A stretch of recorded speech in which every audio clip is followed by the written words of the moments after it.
আসসালামু আলাইকুম, welcome to Moon Lifestyle BD. আশা করি সবাই ভালো আছেন। আজকে আপনাদের সাথে শেয়ার করব আমার বিকেলের ইফতার প্রিপারেশন, কি রান্না করছি সব কিছু। আজকে আমার মেয়ে একটা মজার কাজ করেছে, ডিমের উপর সুন্দর একটা ড্রয়িং করছে। দেখুন কত সুন্দর করে এঁকেছে, ছোট ছোট জিনিসেও কত খুশি হয়ে যায়। বাচ্চাদের এই ক্রিয়েটিভিটিগুলো দেখতে খুব ভালো লাগে, এভাবে খেলতে খেলতেও অনেক কিছু শিখে নিচ্ছে। আপনারা সবাই আমার মেয়ের জন্য দোয়া করবেন। বিকেল হয়ে গেছে, এখন ইফতারের প্রস্তুতি শুরু করছি। রোজার এই সময়টাতেও রান্না করতে একটু কষ্ট হলেও পরিবারের জন্য করতে ভালোই লাগে। আজকে আমি বানাচ্ছি চাল কুমড়ার মোরব্বা। এটা আমাদের ট্রেডিশনাল একটা মিষ্টি, দেখতে সুন্দর আর খেতেও খুব মজা। আমি অফ ক্যামেরায় কিছু প্রসেস আগে থেকেই করে রেখেছিলাম। প্রথমে চাল কুমড়া ভালো করে ধুয়ে নিয়ে খোসা ছাড়িয়ে নিয়েছিলাম, তারপর ছোট ছোট টুকরো করে নিয়েছি। ভিতরের নরম অংশ আর বীজগুলো ফেলে দিতে হবে। এখন টুকরোগুলো কিছুক্ষণ পানিতে ভিজিয়ে রেখেছিলাম, এতে মোরব্বা বেশি সুন্দর আর ক্রিস্পি হয়। এরপর হালকা করে সিদ্ধ করে নিয়েছিলাম। খেয়াল রাখতে হবে বেশি নরম যেন না হয়ে যায়। এখন চিনি দিয়ে শিরা তৈরি করছি। শিরা একটু ঘন হলে এর মধ্যে চাল কুমড়াগুলো দিয়ে দেব।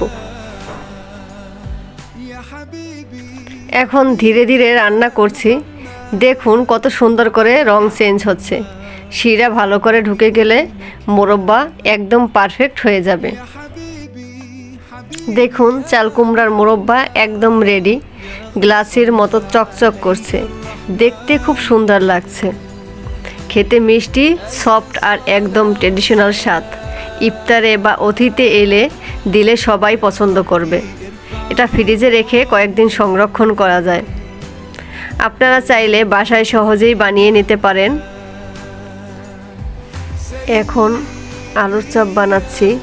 সেদ্ধ আলু নিয়ে মশলা দিয়ে ভালো করে মেখে নিয়েছিলাম, তারপর শেপ করে বেসনে ডুবিয়ে ভেজে নিচ্ছি। বাইরে ক্রিস্পি আর ভিতরে সফট, একদম পারফেক্ট। এখন পেঁয়াজু বানাচ্ছি। পেঁয়াজ কুচি, বেসন, কাঁচামরিচ আর মশলা দিয়ে মিশিয়ে নিয়েছিলাম, তারপর ছোট ছোট করে তেলে ভাজছি। দেখুন পেঁয়াজগুলো কত সুন্দর ফুলে উঠেছে। এখন বেগুনি বানাচ্ছি। বেগুনগুলো পাতলা করে কেটে নিয়েছিলাম, তারপর বেসনের মধ্যে লবণ মরিচ দিয়ে ভালো করে মিশিয়ে নিয়েছিলাম।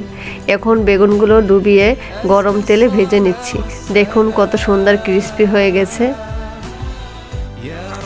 এভাবে করে সবগুলো বেগুনি ভেজে নিচ্ছি। সবগুলো বেগুনি খুব মচমচে ও ক্রিস্পি হয়েছে। এভাবে আমি আবার ডিমের সবগুলো ব্যাটারে ডুবিয়ে ভেজে নিয়েছি।